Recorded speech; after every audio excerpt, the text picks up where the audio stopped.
Yo, what's really good, people? I am the Dragon King, but my homies call me Dragon. I want to talk to y'all about the season 4 finale of From, and I gotta start off with saying I was not impressed with the finale or the season as a whole. But for this video, I want to focus on the finale. Now, I have to admit from the very beginning of this show, I've had a love-hate relationship with From. I understand mystery stories are hard to write, and I'm sure even harder to show on film.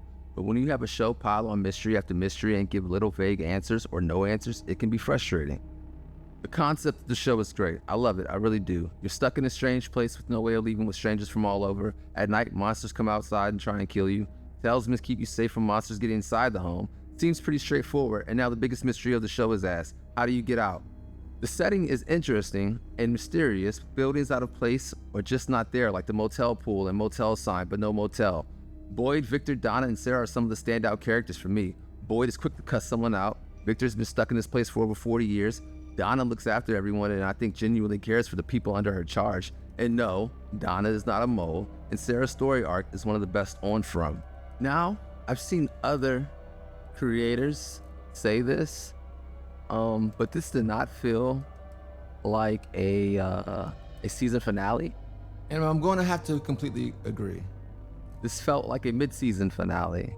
This felt like a midpoint in the main arc of a story, and there's some issues here. There's definitely some major issues with this season finale.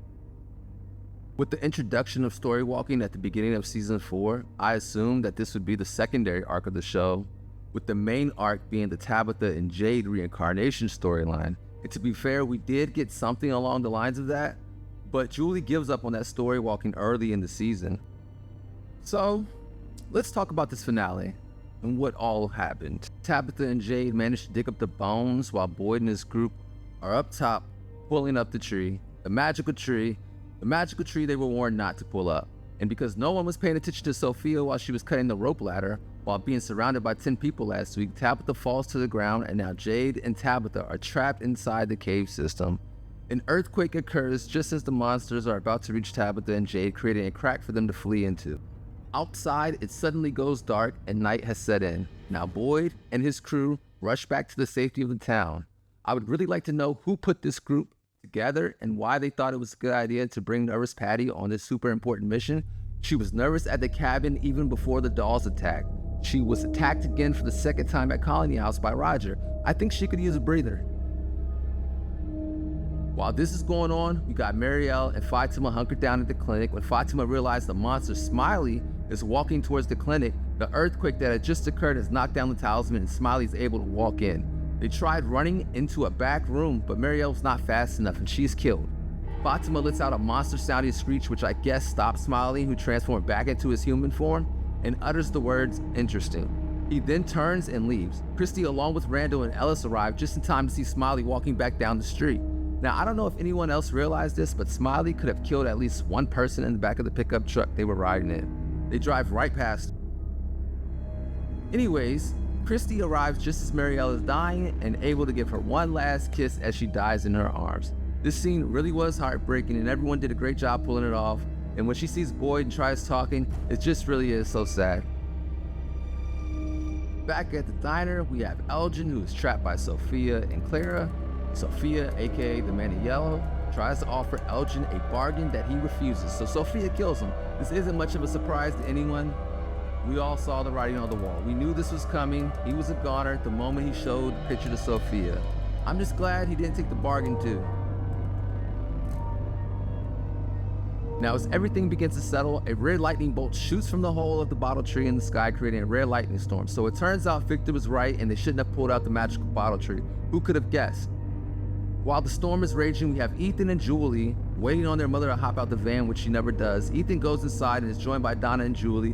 When the poltergeist thing happens again, and cabinets start opening and shutting violently while dishes are thrown around the room, naturally this scares Ethan, and now really thinks he will be left alone after everyone else dies. I don't know what to make of this poltergeist thing. I've heard theories that it's Ghost Jim, but why would he be scaring the hell out of his own family? Now we get Henry, who has been battling with his perception of reality due to the Man in Yellow mixing Henry's drink with his blood. Henry has now been convinced that he needs to wake up from this fantasy by killing Victor, which anchors him to this fake reality, and send him home to his true reality. Before Henry can kill Victor, Ethan interrupts, causing Henry to swing the gun in Ethan's direction, making Victor lash out and smack the gun out of Henry's hand, then grab and shake the shit out of Henry, asking why he would do such a thing. Now, I wonder, what exactly does this blood do? As we near the end of the episode, Boyd and others get the Morse code from Jim and Tabitha, which prompts Boyd to lead out on his own to rescue Tabitha and Jade. Fatima and Ellis convince Boyd for them to tag along, as Fatima now has more of an understanding of what she can do since the attack at the clinic, I'm guessing. It's not very clear. She tells Boyd that she can feel them when they're close. I guess that clears it up. They make it to Jade and Tabitha and free them from the chamber just in time to get cornered by the monsters. Fatima tells them to run while she transforms into a monster herself, giving them time to run away. But here's something I'm having a tough time understanding. If the monsters were once humans who made a deal with something to get eternal life, how does Fatima become a monster? Was it because she gave birth to Smiley, or is it because she drank the blood?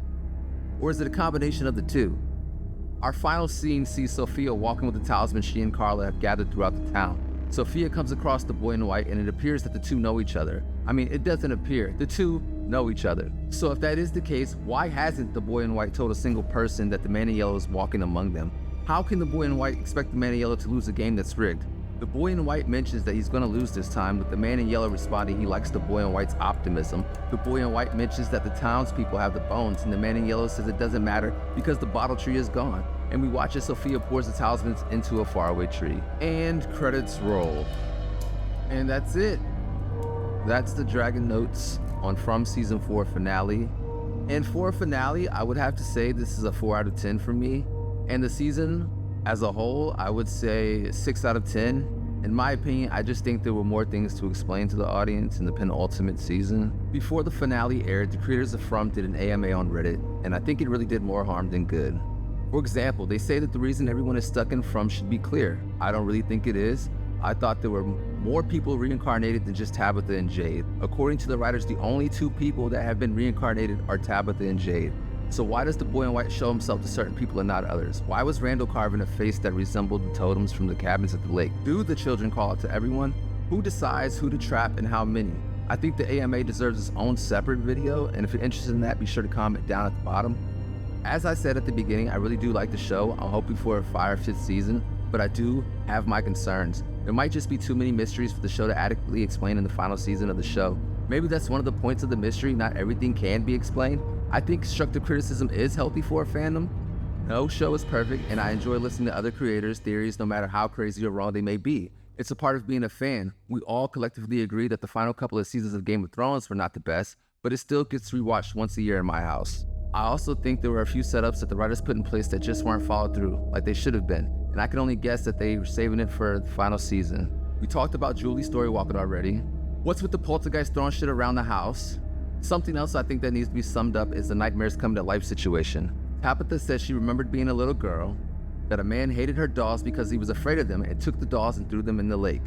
When the man died, the dolls came back. Sarah's brother Nathan had the cicada nightmare, right? But what about the 14 people that died in Colony House back in season 1? Did they not have nightmares? Does the man in yellow keep nightmares on standby until he's ready to fuck shit up? Hopefully we find out next season. I have plenty more to say with plenty more videos planned, so stay tuned. Well everyone, that's gonna be it for my first video. I hope it's not too bad. What did you score the finale and think about the season as a whole? Do you have questions, concerns, or thoughts going into the next and final season? If so, post them below. One more thing before you go. Don't forget to like, subscribe, and share with the homies. Peace out and be safe.